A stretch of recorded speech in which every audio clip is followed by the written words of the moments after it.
నమస్తే, నేను Chandana. Welcome to great Andhra big story. మహాభారతంలో యుద్ధం ముందు ఒక పాపులర్ సన్నివేశం అందరికీ తెలిసిందే. అర్జునుడు, దుర్యోధనుడు ఇద్దరూ శ్రీకృష్ణుని సాయం కోసం వెళ్ళారు. అర్జునుడు శ్రీకృష్ణుని సైన్యం పొత్తుని కోరకుండా నువ్వు నా తోడుంటే చాలన్నాడు. దుర్యోధనుడు మాత్రం శ్రీకృష్ణుని సైన్యం పొత్తుని అడిగాడు. తన సైన్యం ఎటు ఉంటుందో ఆ వర్గమే గెలిచేలా శ్రీకృష్ణుడు చూస్తాడని దుర్యోధనుడు అనుకుని ఉండొచ్చు. కానీ అలా జరగలేదు.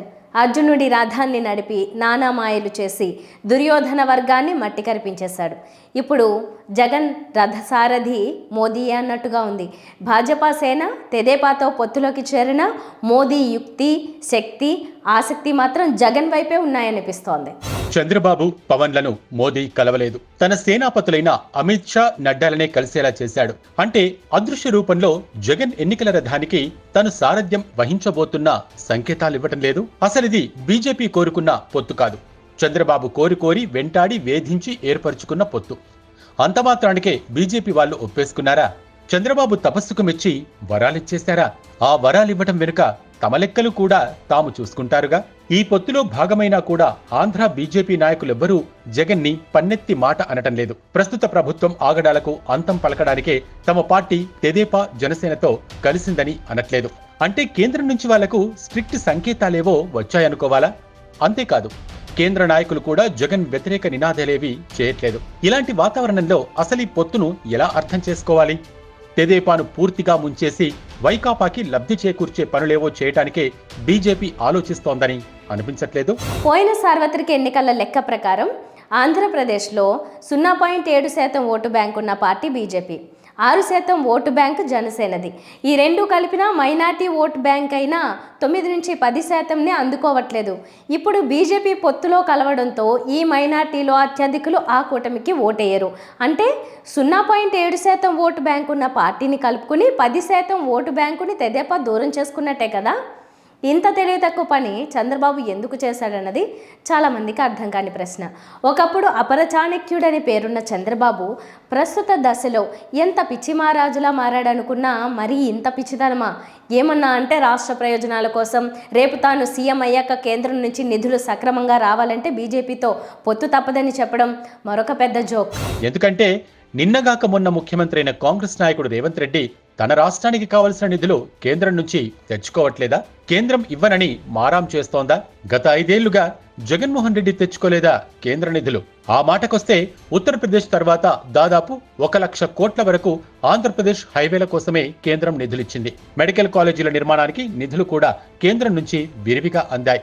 ఆ పనులు కూడా జరిగాయి.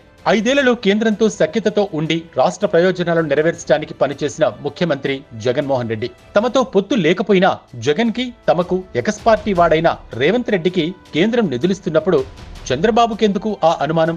ఎలా చూసుకున్నా మెజారిటీ తెలుగు ప్రజలకు అర్థమవుతున్నది మాత్రం ఒకటే: చంద్రబాబుకు కేసుల భయం పట్టుకుంది. మళ్లీ జగనే వస్తాడన్న భయమూ వెంటాడుతోంది. అదే జరిగితే ఈసారి తనని, తన కొడుకు లోకేష్ ని కేసుల్లో మూసేసి లోపలేస్తాడేమోనని వణుకు పుడుతోంది.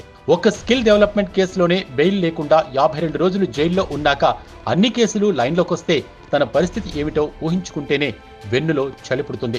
అందుకే ఆ పరిస్థితి రాకూడదనుకుంటే తనకు తెలిసి తనకున్న ఒకే ఒక్క దారి కేంద్రం బీజేపీకి సరెండర్ అయిపోవడం. అందుకే 0.7% ఓట్ షేరున్న పార్టీకి ఏకంగా 6 ఎంపీలు, 10 ఎమ్మెల్యే సీట్లు ధారాదత్తం చేయటం. అంటే చంద్రబాబుకి నరేంద్ర మోదీ కటౌట్ బాహుబలి మాదిరిగా కనిపిస్తోందా అంటే నిజమే. అంతేకాదు, అంతకంటే ఎత్తులో జైల్లో మగ్గుతున్న ఢిల్లీ డిప్యూటీ ముఖ్యమంత్రి మనీష్ సిసోడియా కటౌట్ కూడా కనిపిస్తుండొచ్చు. ఆమ్ ఆద్మీ పార్టీకి చెందిన సిసోడియా ఇరుక్కున్నది ఒక చిన్న లిక్కర్ స్కామ్లో. కానీ దిక్కు దివాణం లేకుండా దాదాపు 7 ఏళ్లైనా బెయిల్ రాకుండా జైల్లోనే ఉన్నాడు. కేసు ఎంతదైనా కమల్నాథులు కన్నెర చేస్తే మటాష్ అనేది చంద్రబాబుకి అనిపిస్తూ ఉండాలి. చంద్రబాబుది తప్పు చేసిన వాడి భయంలా కనిపిస్తోంది. తానెన్ని తప్పులు చేశాడో తనకు తెలుసు.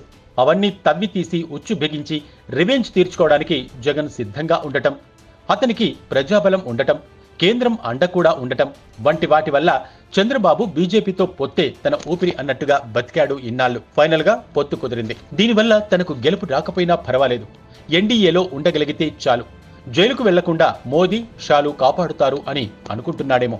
కానీ తప్పు చేస్తే ఎన్డీఏలో ఉన్న వాళ్ళను కూడా ఉపేక్షించం అనేలాంటి సందేశాన్ని ఇవ్వాలని కేంద్రం అనుకుంటే ఆ కోటాలో బాబు మళ్లీ లోపలికెళ్లిపోయే ప్రమాదమూ లేకపోలేదు. అది జరగకూడదనుకుంటే తెదేపా భాజపాకు ఇచ్చేసిన 6 ఎంపీ సీట్లతో నిమిత్తం లేకుండా తనకు తానుగా కనీసం 10-15 ఎంపీ స్థానాలు నెగ్గాలి. అప్పటికి కానీ చంద్రబాబును పట్టించుకునే పరిస్థితి ఉండదు కేంద్ర బీజేపీకి. కనుక చంద్రబాబుకి లోకేష్కి దీనావస్థలు తప్పాలంటే తెలుగు ప్రజలంతా ఆ పార్టీకి పిచ్చపిచ్చగా ఓట్లేసి సాధ్యమైనని ఎంపీ స్థానాలు గెలిపించుకోవాలి. లేకపోతే దినదిన గండమే తెదేపా అధినాయకుడికి అతని వారసుడికి. ఇదంతా ఎందుకు? ఎంపీ స్థానాలేం కర్మ, అసలు గెలిచేది బాబుగారే, ఆయనే ముఖ్యమంత్రి, వైకాపా పని అయిపోయింది అని అంటున్న వాళ్ళు ఉన్నారు. అదే డెమోక్రసీలో బ్యూటీ. ఎవరు ఎలా అన్నా ఊహించవచ్చు, ఓటేయచ్చు. అయితే అత్యధికులు ఎటు మొగ్గారు అన్నదాని మీదే గెలుపోటములు ఉంటాయి. రిజల్ట్ వచ్చేదాకా ఎవరు చెప్పేది నమ్మాల్సిన అవసరం లేదు. చూద్దాం ఏమవుతుందో. ఇది వాళ్ళ బిగ్ స్టోరీ. మరిన్ని టాపిక్స్తో మళ్ళీ కలుద్దాం. నమస్తే.